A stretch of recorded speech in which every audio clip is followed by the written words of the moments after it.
A quick word from our sponsor, Oakstone CME, the exclusive provider of ACP MixApp Audio Companion. Oakstone CME isn't just for boards, it's for everyday lifelong learning. Take a listen. I found it very interesting, the line that points out that observational studies suggest an increase in heart failure with insulin therapy. That's something I hadn't known prior to this exercise. Yes, and a lot of patients now are interested in considering a GLP-1 receptor agonist. These drugs reduce major adverse cardiovascular events, but have no effect or detriment in patients with heart failure. You can listen while commuting, walking, or doing things around the house. Stay sharp without feeling like you need to carve out formal study time. You get trusted, expert-led content, plus over 115 AMA PRA Category 1 credits and 115 ABIM MOC points annually. So that's real education that fits into your life. Use the code CORE25 for 25% off at the checkout. Go to oakstone.com/mixapp and use the code CORE25. Back to school season is here, and while that means lectures, labs, late nights for healthcare workers in training, it's also a reminder that medicine education really never ends. FIGS, the premier apparel brand for healthcare professionals, just dropped fresh colors and exclusive back-to-school styles. From scrubs to outerwear to footwear and beyond, FIGS keeps awesome humans looking sharp and performing their best. Ready to take on anything from marathon lab sessions to 12-hour shifts. So if you're in healthcare or know someone who is, get 15% off your first order at wearfigs.com with the code FIGSRX. That's wearfigs.com, code FIGSRX. Welcome to the CoreIM Thigh Pearls podcast, bringing you high-yield, evidence-based pearls. I'm Dr. Shreya Trivedi, and I'm joined by Dr. John Udekumar. Hey guys, I'm a first-year GI fellow at Houston Methodist. I think we have an interesting topic today. We're going to talk about gallbladder and biliary pathology and imaging. Yes, and I'm so glad you brought this episode to light because it's something we see all the time. But to have that headspace, to just have a clearer framework, and I think for me more so, it was like the later pearls where we get to understanding why we're choosing this modality versus that. That was gold. And with that, let's meet our discussants for today. Hey, I'm Anup Prabhu. I'm an interventional endoscopist at the Roswell Park Comprehensive Cancer Center in Buffalo, New York. Hi, I'm Dr. Uzma Siddiqui. I'm a therapeutic endoscopist at the University of Chicago and director of our advanced endoscopy unit called the Center for Endoscopic Research and Therapeutics. As always, test yourself with each of the following questions and pearls. Remember, the more you test yourself, the deeper your learning gains.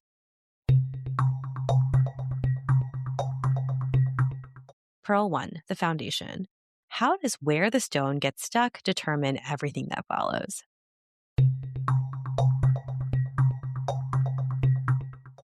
Pearl 2, choosing imaging strategically.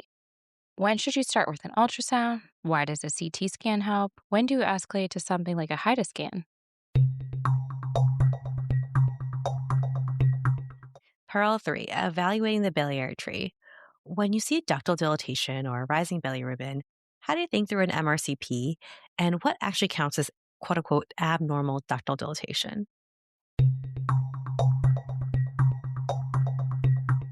And Pearl 4, diagnostic versus therapeutic procedures. When do we reach for EUS versus ERCP? And Pearl 5, what actually happens during an ERCP? When do patients need a stent, and what do you counsel them afterwards?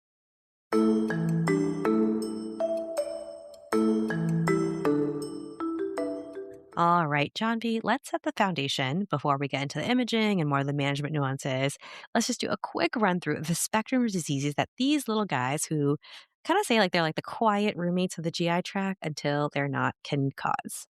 I like to say gallstones or cholecystitis is what happens when the bile just isn't vibing. It's not biling. If the bile just sits for too long, we get bile stasis. And that bile stasis is the nidus for formation of these gallstones, especially in susceptible patients. Women are more commonly stricken with stone disease, gallbladder disease. Certain ethnicities, so Native American, Pima Indians, certain age, so the older you are, the more likely you are to get stones. Obesity is a risk factor, as is dramatic weight loss. So often people who get a gastric bypass and lose weight from that, and it stands to reason maybe some of these newer GLP-1 receptor agonists might contribute to that as well. pregnancy, where, there's a lot of changes in solubility of stone and hormonal changes. And then other medications like octreotide. When you get gallstones, it's just kind of an imbalance, right? How your bilirubin's broken down, certain diseases, even like hemolytic anemia patients with sickle cell, they're sometimes prone to getting stones too. So anytime you get an imbalance in your bilirubin breakdown, whether it's hormones, medications, losing the weight really fast, those are all situations where it can just predispose you to the stones. So essentially, there are patient risk factors like age, gender, ethnicity, and then physiological states like pregnancy or rapid weight loss. Oh man, I didn't think about rapid weight loss as kind of contributing to that biliary stasis you talked about. But I guess I'm glad you brought it up because we live in the age of GLP-1s, and so it's definitely something we should be on the lookout for. Yeah, totally. And I think it makes more sense if you think about the primary mechanism. I think that's limited fat intake and rapid weight loss. And so there's less stimulation of the gallbladder and more biliary stasis. Then with GLP-1s itself, they directly inhibit gallbladder motility. And so there's delay of emptying. That makes a lot of sense. Okay. So, I mean, so many people are walking around asymptomatic. They just have some gallstones, no problemo. Let's get into when these gallstones cause some problemos. So what happens is a stone essentially gets lodged in that duct, and it creates a blockage to the outflow of the bile that normally would be open. And so as a result of that, you get pressure within the system, the gallbladder gets distended, it gets painful, you get bacterial translocation, and then ultimately you develop cholecystitis. So in general, the pathophysiology of cholecystitis is cystic duct obstruction. And so, if the gallstones are only causing an intermittent blockage of the cystic duct, we see that up and down, crescendo, decrescendo, right upper quadrant pain after a meal. We know that to be biliary colic, but when that blockage actually becomes permanent, it causes cholecystitis. Right. And then, of course, to distinguish biliary colic from cholecystitis, cholecystitis, we're going to see an infectious picture, radiographic findings. Okay. And then let's migrate down. Say the stone goes down to the common bile duct, aka colodocolithiasis. What different array of problems do, aka colodocolithiasis, and when that causes a different array of problems? If it blocks the bile duct tube, you can get potentially infections in the bile duct called cholangitis, or it can obstruct or block the pancreas duct, and you can get pancreatitis. Right. That's perfect. Let's round out our foundation pathology that we might see in acalculous cholecystitis. Acalculous cholecystitis, by definition, is without stones or acalculous. And so I like to think of it as essentially almost like a cholecystoparesis. So the gallbladder basically becomes paralyzed. And so if most cases of acalculous cholecystitis, as opposed to calculous cholecystitis, are cases that we see mostly in the ICU. So these are critically ill patients who have some sort of other pathologic issue going on. They're critically ill. They get distended gallbladder and it becomes cholecystitis, but there's actually no stones present. To nerd out for a second, I do think it's neat that all this ties back to the pathophys of that initial biliary stasis, and that even works out with the acalculous cholecystitis. And I think reminds me of that larger kind of theme in the body, just in general. Stasis is no good. And I think my mantra more recently, even to myself, movement. Movement is medicine. I guess with that, John, why don't we recap this very quick, Pearl?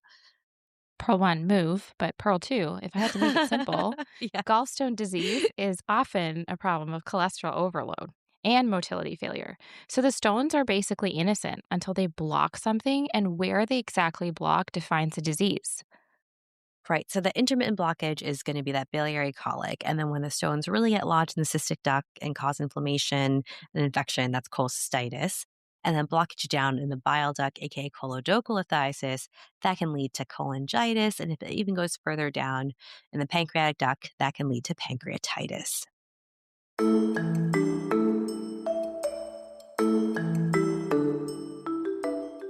All right. So let's paint the scene. Give a patient with a vague right upper quadrant pain, and you are faced with a choice of what is the best imaging modality as your kind of first go to. Is it the right upper quadrant ultrasound for this patient or the CT abdomen?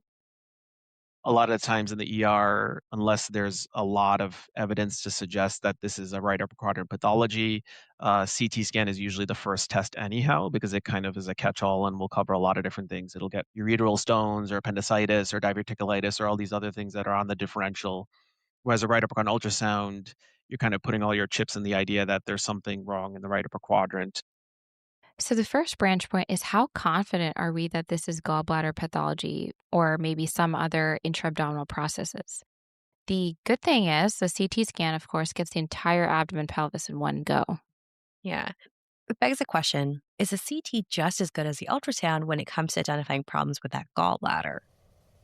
The CT scan it's good for diagnosing acute cholecystitis because if you see a lot of inflammation around the gallbladder, a thickened wall, in that respect, it can be very helpful, but it's not as good for picking up small bile duct stones and small gallstones. CT is not very good at evaluating for stones. So that's primarily because it'll only see stones that are calcified, and the majority of stones are not calcified. All right, so CT can be helpful when we're worried about cholecystitis. And if we want to put numbers to it, for cholecystitis, the CAT scan has a pretty wide range of sensitivity, anywhere from 50 to 90%. The ultrasound, on the other hand, is operator dependent, and depending on what study you look at, can miss up to 25% of acute cholecystitis. So it's got a moderate sensitivity, just shy of 70% for cholecystitis. Yeah, I guess I can hum and haw looking at these sensitivities, but I mean, what really helps settle this is when it comes to cholecystitis, there's actually a meta analysis that shows no significant difference between the CAT scan and the ultrasound for diagnosing cholecystitis. Great. Fair. I like that we can kind of close that tab. What about small stones? It sounds like CT is less helpful, especially with gallstones that are not calcified. So then that got me wondering, how good is the ultrasound then at picking out the pesky little stones that we might miss on CT? Sure, that's a great question. The right upper quadrant ultrasound actually excels at detecting gallstones. It has a high sensitivity for cholelithiasis, approximately 85-95%. But Dr. Siddiqui did teach me about some of the practical limitations that we have to consider. The times where it's not as good, though, if the patient is very obese or, you have a lot of bowel gas, maybe they just ate, it can be a little bit harder to visualize the gallbladder. And then on top of that, the right upper quadrant ultrasound also typically misses some of the distal common bile duct. That's because there's bowel gas from the duodenum. So essentially, the RUQUS is limited in identifying the choledocholithiasis. Yeah. So I guess what I'm hearing is if ultrasound could be our real go-to, if the patient's been fasting, has the right body habitus, gives us a story for slam dunk biliary colic or cholecystitis, we just need our patients to read the textbook and not give us these vague histories. Yeah, no biggie, right? On the Right. off chance they don't really read the textbook and the picture is a little less clear, the CAT scan may not be the worst idea. Yes, that is fair. All right. And I know sometimes both modalities might not give us the answer. And every now and then, GI will recommend a HIDA scan. And I don't really know why. And sometimes I'm just like, okay, they said so, I'll order it. Yeah. So, sure, I think of HIDA scan as the gallbladder light show. You put in some radio tracer, watch it flow. The HIDA scan actually is diagnostic when the gallbladder is not visualized. Right. So I guess if the tracer doesn't fill that gallbladder in a couple hours, that indicates a blocked cystic duct, aka cholecystitis. HIDAs can sometimes be useful in other biliary pathology as well too. So bile leak. So if somebody has a gallbladder removal and then they develop a bile leak, if you do a HIDA scan, you'll see accumulation of contrast outside of the biliary system. So that kind of suggests there's a leak. Ah, great. Bile leaks. Yes. This is when the bile fluid escapes the bile ducts or gallbladder and leaks into the abdomen. We typically see this after surgery or trauma to the area. And then the HIDA scan also helps us determine how well that gallbladder really is squeezing. So if you do a HIDA in somebody who has biliary pain and their ejection fraction is below 40, so they actually give CCK or cholecystokinin to the gallbladder to get it to squeeze. And then you look at how much is left before you inject it and how much is after, and then you develop a fraction. And if it's below 40%, then that suggests that you've got dyskinesia. Yeah. And just a quick refresher, biliary dyskinesia, it's a functional disorder where the gallbladder doesn't empty properly, and that causes that biliary type pain, even though there's no gallstones present. You're right. And that's why the gallbladder ejection fraction, that's just one piece of the bigger puzzle. The true gold is correlating a low EF with typical biliary colic symptoms. Right. And then the other thing that I learned that I was like, okay, keep in mind for next time is false positives. So some people might have a low gallbladder ejection fraction just because they've been fasting for too long, right? Like not enough contraction, or they're on opioids, or they're septic. Yeah, one of our reviewers, Dr. Adam Goodman, says he doesn't quite love the HIDA scan because patients with biliary dyskinesia, they'll get a cholecystectomy, but a good portion of them, say about 30 to 40%, they'll still have that continued pain. So it's not a slam dunk that the said treatment actually helps. Fair. And then that reminds me, one of our other reviewers, Dr. Elliot Trapper, he made the point that HIDA will be positive in patients with cirrhosis and jaundice because the HIDA is measuring the conjugation and excretion of the radiotracer. So basically, quote unquote, useless in jaundice. All right. So I guess takeaway, and when it comes to initial imaging, the ultrasound's going to be great for gallstones, cholecystitis. It's fast, radiation free, but depending on the operator, can miss up to 25% of cholecystitis cases. On the other hand, a HIDA scan is going to give us the highest accuracy for cholecystitis, and it also can help us measure gallbladder function, say for dyskinesia or detect bile leaks. But it can take hours, and it comes with its false positives from fasting, opioids, and acute illness. That was perfect. And to add on, the CAT scan actually has similar accuracy to the ultrasound for cholecystitis, but also good at identifying like alternative non gallbladder diagnoses, making it most useful when the entire clinical picture is really unclear.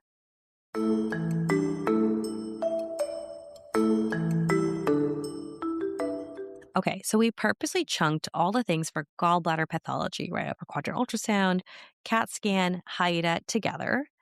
But let's say the right upper quadrant ultrasound, the CAT scan has some quote unquote dilated bile ducts.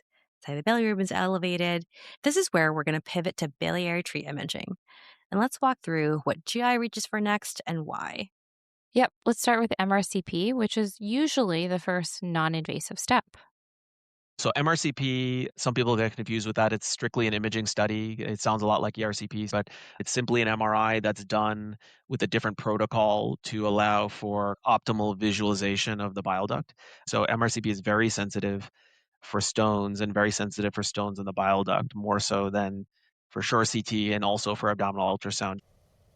Yeah, so big picture, MRCP is going to shine compared to the CAT scan or the right upper quadrant ultrasound in that it's going to give us the best sneak peek into the biliary tree, right? It's going to be great at spotting dilated ducts, seeing if there's any strictures, and it has a 95% sensitivity for actually picking up those bile duct stones. Right. MRCP is T2 weighted, so fluid like bile lights up. It makes stones and blockages much easier to spot. I need the full length of the bile duct image. And if I want to see the distal bile duct, because in some cases you might have a stone and the bile duct is not very dilated. And then here's the pearl. Just because you don't see ductal dilatation on that initial CAT scan or right quadrant ultrasound doesn't necessarily rule out a stone. About 20 to 30% of common bile duct stones have no dilatation on the CAT scan. And there's other plus sides to the MRCP. Thankfully, there's no need for contrast, no sedation, just a long nap in a loud tube.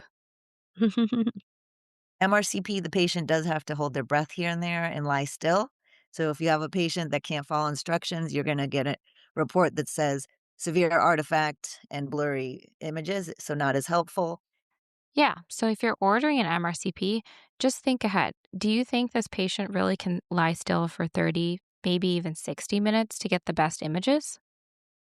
Yes, exactly. And then zooming out, it's not just the image quality that's going to affect our interpretation of the MRCP, the clinical context also matters. And I think this was a big teaching point because usually for me, if I see ductal dilatation, say it's like 9 millimeters, biliary duct, I'm like, oh gosh, stone, we need to act, but that is not always the case. And then one thing that we get consulted on quite a bit, if a patient is on chronic narcotics and tramadol, that can cause a little bit of spasm of your sphincterotomy muscle at the bottom of the bile duct, and the patient will get asymptomatic biliary dilation. And just like with any patient, look through their med list, see if they're on opioids, see if those narcotics are contributing, especially if the patient presents asymptomatically. The other things that matter are age and if they already had their gallbladders removed. And there was a recent study, I think about a year ago, where it was just a cross-sectional study of healthy patients looking in Germany, looking at kind of what's the normal cutoffs for sizes. And what they actually found is that up to 8 millimeters is reasonable in somebody 65 or younger. And as you get older, it can go up to 11 millimeters and be reasonable in an elderly patient. And in somebody who's had their gallbladder removed, it can be upwards of 13 to 15 millimeters and be considered normal.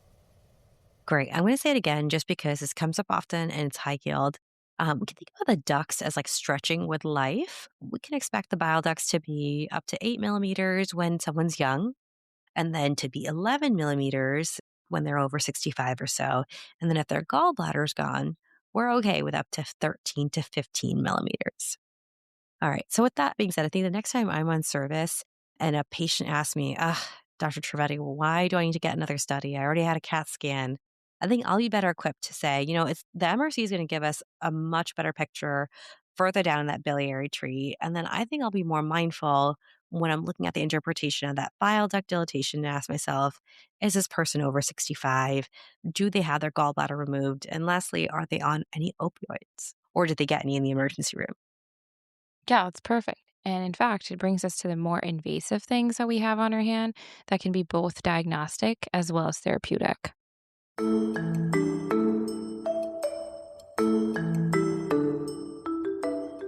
All right, let's get into the things that are more invasive. We have two things, the EUS and the ERCP. And let's start with the EUS. So EUS is short for endoscopic ultrasound. And so it is also an endoscopic procedure. And essentially, it's a scope with an ultrasound probe on the tip of it. And so I tell patients, instead of looking from the outside in, we send the probe down into your stomach and intestine and look from the inside out. And so that allows us to get higher quality images because we're not having to look through skin and muscle and fat and those other kind of interfering things. And it allows us to do therapeutics diagnostics. So you can actually take biopsies and do lots of crazy, interesting things with the EUS scope as well. Right. So you drop the endoscope into the stomach or duodenum, and then doing an ultrasound from the stomach and duodenum to peek at, what's going on with the pancreas, the ampulla, the bile ducts, any other surrounding structures. Thankfully, if the patient has ascites or has morbid obesity, it actually won't impact image quality because we're already inside. Awesome. And then one of our reviewers pointed out that the EUS is very sensitive. And then the plus side of EUS to mention is that it's very sensitive in detecting small bile stones that might actually be missed on MRCP, which is interesting because I always thought like MRCP, like that's it.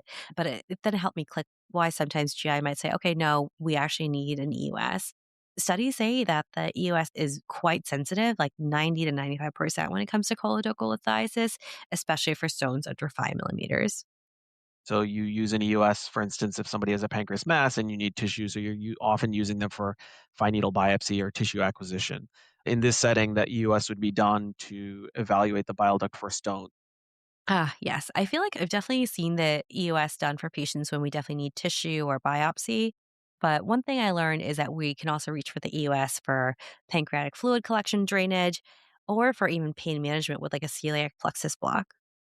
That's perfect. Now from the EUS, let's transition to ERCP. ERCP is an endoscopic procedure where you're actually, sedating a patient, going in and doing something to investigate or therapeutic. Before the advent of MRCP, ERCP was often one of the keystone kind of diagnostic studies in the early workup of stone disease.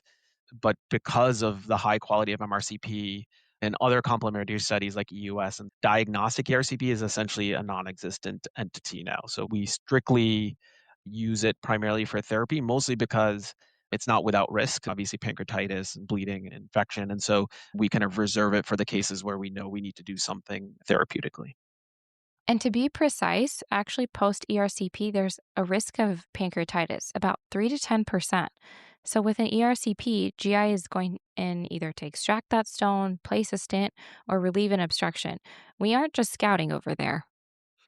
So with an ERCP, we have a little catheter that we get into the bile duct with the little wire, and then we shoot some dye under X-ray to see the bile duct. Assuming it's a stone, then we make a little cut. That's called a sphincterotomy. And then we have a little balloon and we'll pull the stone out. So if I have someone, they came in, pain, elevated liver enzymes, they're jaundice, and a CT scan is showing me a bile duct that's a centimeter and there's clearly a stone in the bile duct. I will go straight to ERCP because I know I have a target. I'm going to do something therapeutic. If there's any question as to the diagnosis, you're going to get the MRCP or the EUS first. Okay, I love this point because sometimes I feel like it's a random why GI might recommend straight to ERCP the next day after a CAT scan in the ER, or why sometimes they recommend more of an intermediate diagnostic step like MRCP or EUS. And to close that loop, it's really to make sure that there is actually a stone in that biliary tree before they jump to an intervention like ERCP. A case that might illustrate how we would approach this is, there's a patient who had her gallbladder out for a biliary colic and abdominal pain, and then a couple of days later presents with acute abdominal pain and what's determined to be biliary pancreatitis. And so there's a concern on imaging that there's some sort of obstruction at the distal bile duct. But very quickly between when she presented and when she eventually was seen by our service, her pain had almost entirely resolved. And that was combined with liver enzymes that had almost entirely normalized as well. Right. And so when you start to think about that case, if you think about what she looked like when she first came in versus what she looks like, in the present time, so to speak, your pretest probability for whether or not there's actually still, because you're thinking, okay, she dropped a stone, she had cholecystitis, and there's a stone in the bile duct. So I think your pretest probability for whether or not there's still a stone there is lower later on in her course than earlier on in her course because of those things. Pain's better, LFTs are better. And so earlier on in our case, you might be inclined to say, hey, we have sufficient evidence here. Let's go straight to ERCP and remove what's presumed to be a bile duct stone. But later on in her presentation, with those improvements in her clinical status and her labs and so on and so forth, knowing the risks of ERCP, you might be more inclined to get some sort of confirmatory test. Ah, bless, when the stone just passes on its own, but really hammers home that, we're going to get an MRCP to take a better look or even potentially an EUS, though EUS is on the invasive side, knowing that if with either of those we find a stone, the patient will still end up getting an ERCP. And pro tip, some centers will do EUS and ERCP in the same sedation session. Two birds, one nap. Looks like I might need one after fellowship too. I know. I'm a nap fan. Okay. So one thing I also appreciated was that Dr. Siddiqui was pretty real with us about sometimes the decision of what someone is recommending is probably might just really be dependent on what's available. In your own practice, you're gonna probably see people recommend one or the other with no rhyme or reason. A lot of it depends on just the availability at your hospital and timing, right? So if you consult me at 9 PM on a Friday, we're gonna tell you to get an MRCP. If it's like 8 AM on a Friday, and depending on how backed up the MRI schedule is, a lot of times we'll say, "Okay, bring the patient down." That is so true. So, what I'm taking away in terms of diagnostic and therapeutic purposes of the EUS and ERCP is that fundamentally they're different tools with different thresholds. The EUS is an ultrasound basically from inside the stomach of the duodenum, giving us really excellent images, especially when we want to look at what's actually going on in that biliary tree, really confirming choledochal lithiasis, and great when we need tissue like, say, tissue of the pancreatic mass, or interventions like pancreatic fluid drainage or celiac plexus block. And then ERCP is actually reserved for situations with a high pretest probability where I'm so confident that a therapeutic intervention is much needed, whether I'm extracting a stone, placing a stent, or relieving the obstruction. Clinically, that means using MRCP or EUS as confirmatory steps when the patient's course is improving or there's uncertainty that exists before an ERCP.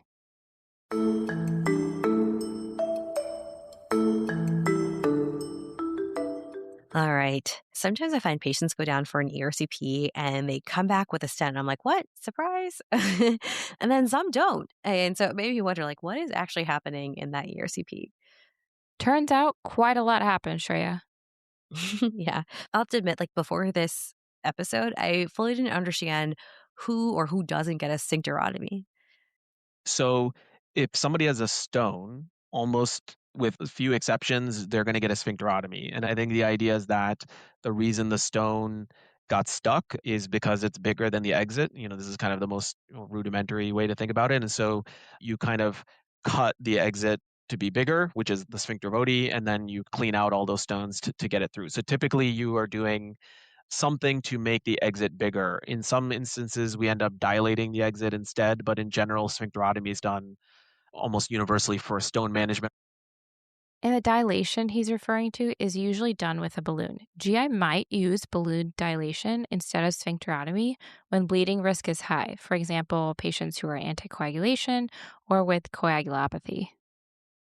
And then how do we decide, stent or no stent? And I think selfishly, I'm wondering, is there any way I can predict that, okay, this patient's going to come back with a stent versus this person is not?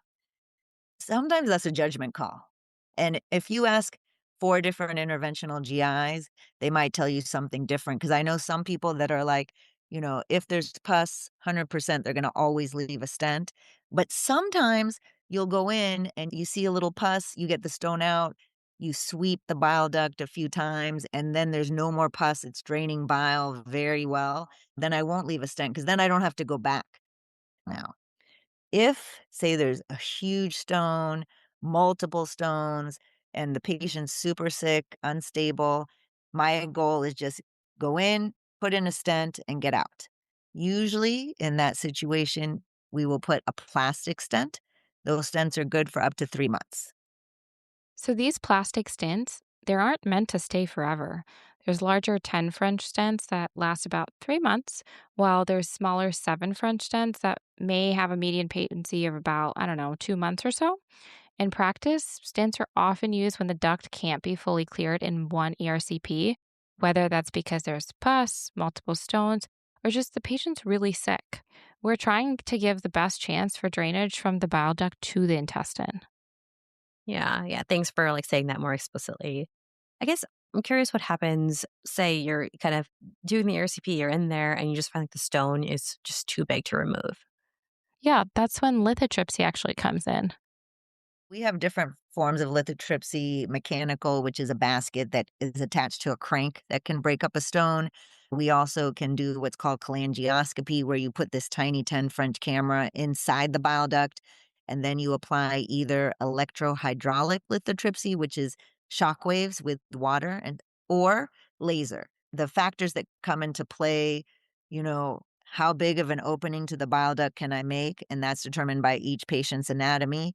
What is the overall size of the bile duct? Because they may have an 8 millimeter bile duct, but a 12 millimeter stone jammed in there that I cannot pull out with a balloon. So I'll have to do lithotripsy to fragment it. Great. And it's great to know that that's available. That's something else that comes up often is I just recently had a patient that reminded me of this is a 90-year-old who had cholangitis and had a stent placed. And our GI colleagues were like, yes, we'll bring him back in 4 weeks or so to remove it. But I'm like, wait a minute, this guy's 90. He has Parkinson's dementia. He's going to rehab. But I felt skeptical. I was like, I don't know if this guy is set up to come back in 4 weeks or so. But I think it raises the question, what happens if our patients can't make it back for a stent removal? A lot of times patients don't come back in that time frame, and you'll get away with it in a lot of cases, but they just tend to get clogged up after 3 months. So that's why that's usually kind of the max we put for a plastic stent. But sometimes they come back later. And rarely if it's in for years and years, over that time frame, the plastic does get degraded. You could have the stent break off in the bile duct. But, for the most part, they just get kind of clogged and corroded, and then you take them out. But it's a foreign body, so you don't want it in there forever. Right. So it speaks to kind of the thing that we can all be doing better, which is checking in terms of goals of care and educating patients on that trajectory of these stents. They can clog, they can migrate, and more often they can fly under the radar and become forgotten. Yeah. The other part of counseling, I think, that often gets missed is what comes next. Just because the bile duct is clear doesn't mean we're solving the root problem because the gallbladder, is still making stones. Patients will actually need to get their gallbladder removed and need to see general surgery for a cholecystectomy. They pass the stone into the bile duct once, the high likelihood they're gonna do it again. So if you don't wanna keep coming back with symptoms or infection or pancreatitis, you wanna get your gallbladder out because that's where the stones are being made. So, in older patients or those patients who are really high risk for surgery, will sometimes stop after the ERCP. We'll do a sphincterotomy, clear the stones, and actually not take the gallbladder out. But I think it's important to be honest about what that means long term. This isn't a cure. Almost half of patients can still have another biliary event down the line. So it's a reasonable option when surgery just, isn't safe and you're trading off a higher risk of recurrence. Yeah, I can see that. That's fair. I feel like some patients that are more, frail, elderly, you might say, okay, I'm willing to take that risk of maybe I'll be the half that doesn't have a recurrence with this stent in place or without a cholecystectomy. Awesome. So let's recap. My takeaway, number one, I guess, is the sphincterotomy, right? It's often used and gives me flashbacks to med school, and that enlarges the opening at the sphincter of OE, allowing stones to pass. And then if a stent is placed, it's going to be temporary. Knowing that stents can clog, they can migrate, and follow up is needed for removal. And then even though the bile duct was cleared during the ERCP is not going to prevent recurrence, right? The gallbladder is still making stones. And so we need to do clear counseling that there will need to be a cholecystectomy in the future if it kind of aligns with goals. And that is a wrap for the episode. If you found this episode helpful, our ask is to please share it with your team. Check out the show notes. We'll link to the YouTube for the original interviews if you want to listen to some of the interviews more. And a huge shout out, special thank you to our reviewers, Dr. Elliot Tapper and Dr. Goodman, for their time and their expertise. And as always, opinions expressed are our own and do not represent the opinions of any affiliated institutions. Thank you and take care. Do you want to say that again? You sound more stiff than your usual style. You sound like you're singing like the song singy. Yeah. I hiccuped in the middle. Yeah, no worries. Okay, start over. She's got a breakaway. She's all alone. She's going. She's going. Oh no, wrong goal, kiddo. It's chaos out there. Their stomachs don't have to be. Introducing Culturelle Kids Probiotics Plus Electrolytes. Sugar-free, more hydrating than water alone from the #1 pediatrician recommended brand. Youth soccer is never boring, but your kid's stomach should be. Culturelle Probiotics, the science of a boring gut. See website for details.